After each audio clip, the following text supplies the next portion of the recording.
Lodo in Lodo, Denver. We're going to go to the zoo, and that's where Nadine on the weekends takes her 2 kids every weekend on Saturday. And then tonight, around 6, we're going to go visit Nadine and the kids. See how Aflac's put her under her wing. That was Byers. Yeah, how long does it take you to go to the right lane? That signal's been on for like.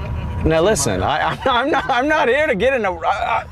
I live by two rules. One, Philip taught me: eat breakfast. Second, my mom taught me safety first, and that's how we do it in this vehicle. And we can pull over if you don't really like it. We're doing the alley. We're on a mission to find AFLAC customers and a mission of safety and breakfast and jump roping. Is this Byers?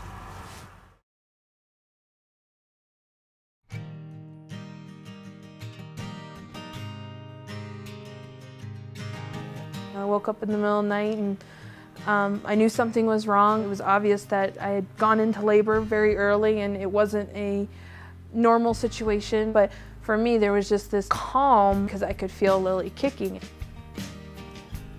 So Lily was born and put into the neonatal intensive care unit for 18 days, and I knew we had an intensive care policy, so I gave Tina a call and she reassured me that the neonatal intensive care was covered and just said send her the papers and she'd get all the paperwork done. Lily really grew by leaps and bounds. It really showed us that she wanted to come home, and so I went in that morning. It was a Wednesday, and the doctor was just like, well, you want to take her home today? And it was kind of like, yeah.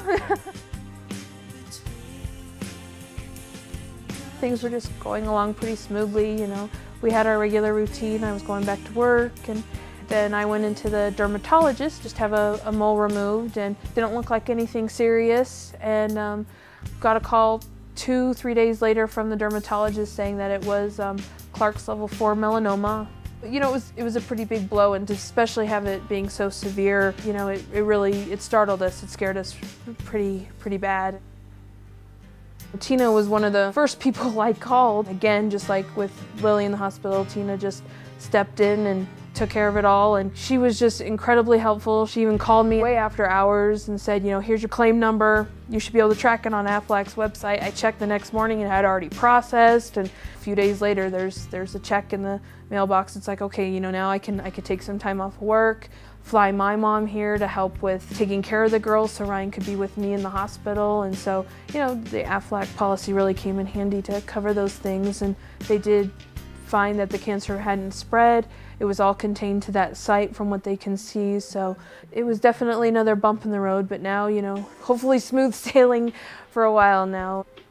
We're just really looking forward to, you know, slowing down and just to have our family all together in our home and just be relaxed and enjoying being together and watching the girls grow, and more trips to the zoo and the park. And 2010 will be a doctor-free year.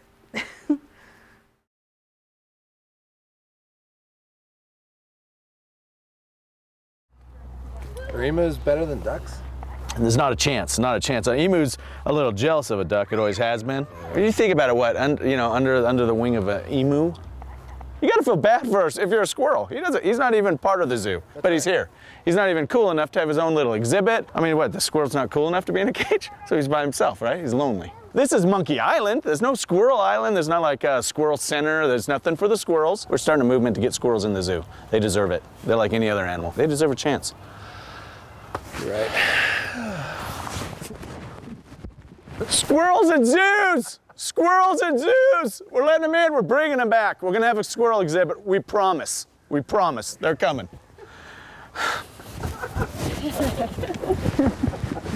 We're getting squirrels back in the zoos where they belong.